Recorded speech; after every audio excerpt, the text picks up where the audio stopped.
Okto memohon dengan suara penuh ketakutan agar Subaru tidak pergi ke sana. Subaru hanya menatapnya dengan berkata bahwa ini sudah cukup. Okto bisa mengambil uangnya dan semua barang-barangnya. Okto berusaha menolak, namun Subaru mengabaikan permintaan itu dan berlari keluar dari kereta menuju kegelapan. Dan suara teriakan Okto pun bergema tanpa jawaban. Adegan berganti melihatkan Subaru berlari di jalan gelap yang dipenuhi pepohonan di dua sisi. Obsesi dan tekadnya mendorong langkahnya. Meski bahaya sudah jelas terasa di setiap sudut. Okto berteriak dengan suara putus asa. Ia tak percaya Subaru benar-benar meninggalkannya begitu saja, seolah perannya tidak berarti dalam cerita ini. Okto menunduk penuh rasa bersalah, menegaskan betapa gagalnya ia hanya menjadi pengantar menuju kehancuran Subaru. Subaru tetap berlari, tetap berhenti meski bayangan rasa sakit dan penghinaan itu menghantuinya. Di tengah semua bayangan yang menghina, satu sosok tak pernah muncul sebagai sumber kebencian, yaitu Emilia. Ia berlari bukan karena benci padanya, melainkan karena obsesi untuk membuktikan dirinya. Priscilla menikmati melihat pola pikir Subaru yang penuh luka, seolah kelemahan itu sendiri adalah hiburan baginya. Veld menyadari dengan wajah kecewa pada Subaru yang menolak menyalahkan dirinya, memilih menjadikan dunia sebagai musuh. Petra menatap Subaru dengan penuh iba, tidak suka melihat semua orang menyalahkannya. Ia berbisik dalam hati bahwa Subaru juga masih anak-anak, sama rapuhnya dengan dirinya. Crash dan Emilia menggenggam tangan Subaru erat-erat. Sentuhan itu bukan hanya menenangkan Subaru, tapi juga untuk menenangkan diri mereka sendiri. Julius menunjukkan ketidaknyamanannya. Ia menahan diri agar tidak menunjukkan rasa iba. Tahu Subaru tidak akan menyukainya. Roswell bersuara keras bilang ke Rem untuk jangan salahkan dirinya sendiri. Namun Rem menunduk, berusaha menyembunyikan air matanya. Rasa bersalahnya semakin dalam, seolah kepergiannya adalah pemicu kehancuran Subaru. Emilia ikut menunduk, air matanya jatuh, memperhatikan bahwa ia juga merasa bersalah. Sama seperti Rem, pikiran Subaru penuh dengan bayangan masa lalu. Namun ia tetap berlari tanpa alasan untuk berhenti. Tapi tiba-tiba tubuhnya berhenti seketika. Merasa jalan ini terlalu sunyi, Subaru menatap ke arah tujuan, namun hanya beberapa langkah kemudian ia mendapati seorang pria berjubah hitam berdiri tepat di depannya. Subaru berkedip menatap sosok itu tanpa rasa terkejut atau ketakutan. Seketika Rem berteriak di teater. Kemarahannya meledak terhadap musuh yang telah menghancurkan banyak hal. Emilia dan Beatrice memeluk Subaru erat-erat, tidak percaya bahwa ia pernah berhadapan dengan kultus sendirian tanpa pelindungan. Dengan nada serius, Anastasia bertanya apakah ia akan mati. Pertanyaan itu menggantung di udara, menciptakan atmosfer suram yang menekan semua orang. Crash segera memotong keributan tersebut, menyuruh mereka menonton dan jangan berisi. Perintahnya menghentikan bisik-bisikan dari para twins, Okto dan Garfield yang sama-sama marah dan takut. Petra gemetar mengingat desanya yang mungkin menjadi korban. Federica mencoba menenangkan, namun jelas bahwa ketakutan itu sudah meresap ke dalam hati sang gadis kecil. Subaru tiba-tiba dikepung oleh sekelompok pria berjubah hitam. Mereka berdiri kaku, menatapnya seperti patung hidup. Tanpa peringatan, seluruh kelompok kultus itu membungkuk dalam-dalam ke arah Subaru. Gerakan mereka terasa aneh, lebih menyerupai penghormatan daripada ancaman. Dalam sekejap, mereka lenyap begitu saja, tanpa suara, tanpa jejak. Subaru cuma terdiam, terguncang oleh kejadian yang tak masuk akal ini. Ia tidak memahami apa yang baru saja terjadi. Julius terengah, masih belum bisa menerima apa yang baru saja terjadi.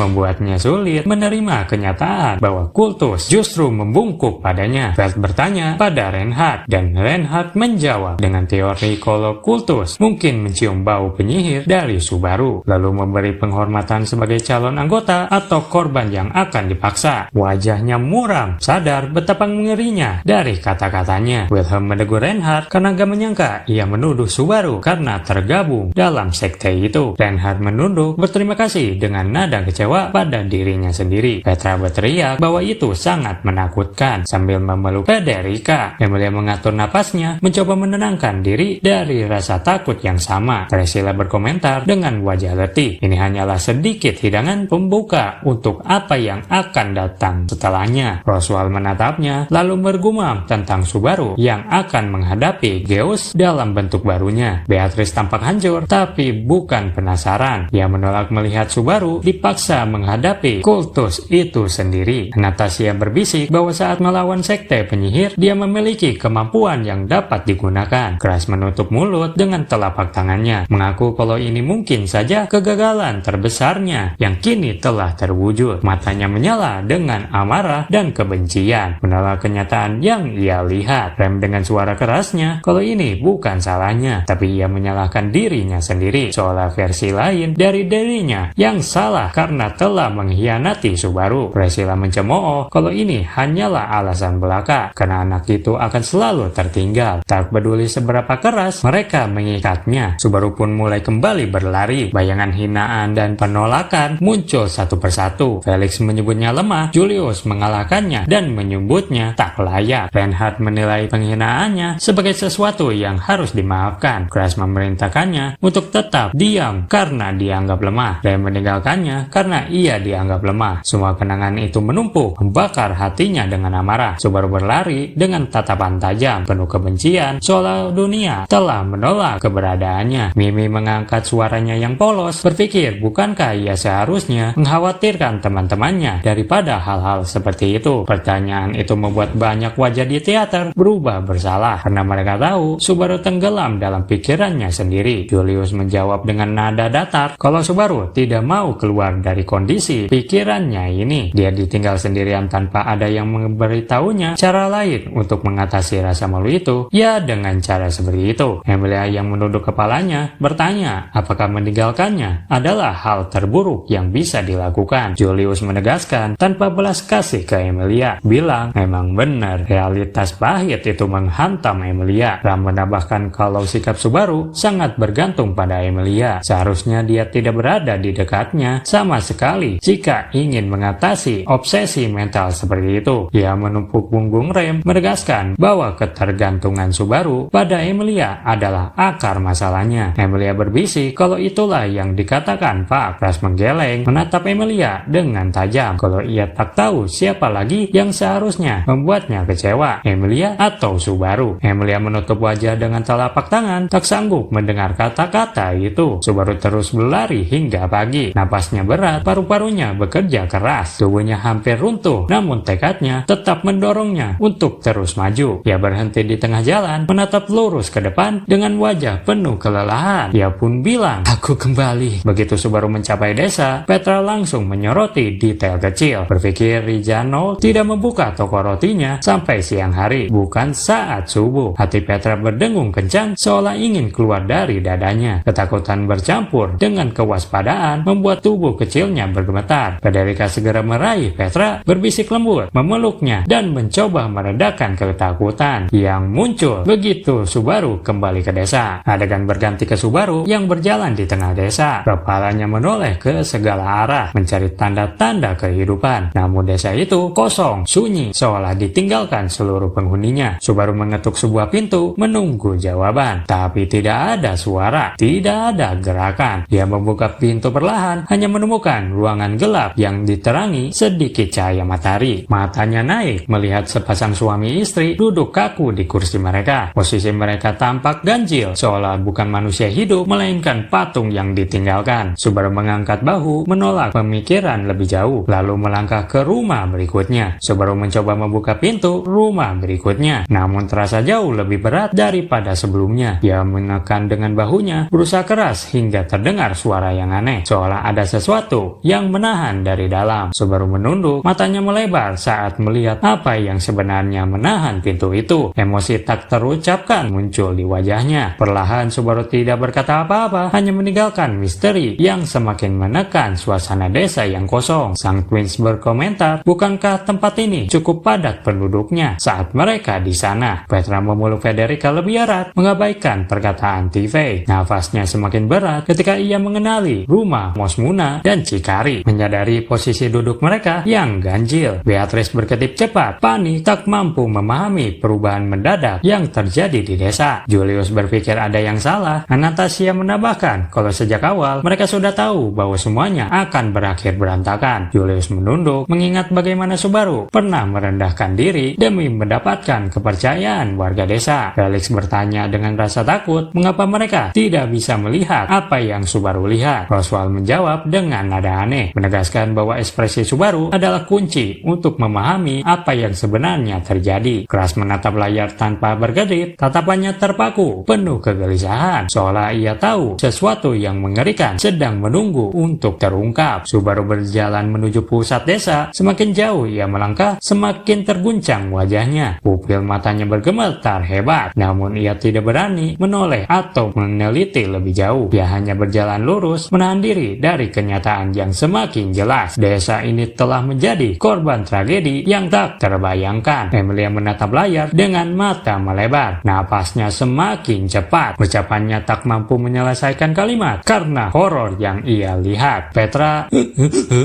itu namanya apa ya? Gue lupa. Lalu ia menangis. Matanya tetap terbuka lebar, mencatat setiap detail yang tidak ditunjukkan di layar. Seolah ia tahu persis apa yang sedang terjadi di desanya. Rem menatap kakaknya untuk pertama kali setelah sekian lama, menunjukkan ketakutannya dengan satu pandangan. Ram segera merangkulnya erat tanpa kata-kata, memberi kenyamanan lewat pelukan. Ricardo menggeleng, wajahnya penuh kesedihan, namun ia segera menguatkan diri, menyalahkan amarah untuk menghadapi kenyataan. Beatrice bersuara penuh duka, seolah ia menyesal tidak bisa melindungi Subaru dan desa yang kini hancur. Subaru berhenti dari jalannya yang terguncang, dan akhirnya pemandangan mengerikan muncul. Tumpukan mayat hangus tersusun rapi, seolah pelakunya memiliki pengalaman dalam pembantaian. Asap beracun dan bau darah memenuhi udara. Subaru mundur dengan kaki gemetar, tak sadar bahwa ada mayat lain di dekat kakinya. Ia tersandung, jatuh di atas tubuh dingin itu. Subaru tidak berteriak, tidak fokus pada rasa sakit. Matanya hanya berkedip, menatap wajah mayat di bawahnya. Tangannya menyentuh sesuatu yang licin, lalu ia menatap telapak tangannya. Darah segar menempel di sana. Dan gue ngomong gini gak dolar kuning coy. Subaru terengah, matanya melebar, napasnya semakin berat. Ia mulai menyadari pasangan di rumah pertama bukan sedang makan, melainkan mati dengan leher teriri. Wanita di rumah kedua tergeletak di pintu, perutnya terbuka dengan isi perut terburai. Di sekelilingnya mayat-mayat terbakar, terpotong, terbanggal, ditusuk, dimutilasi, bla bla bla bla bla.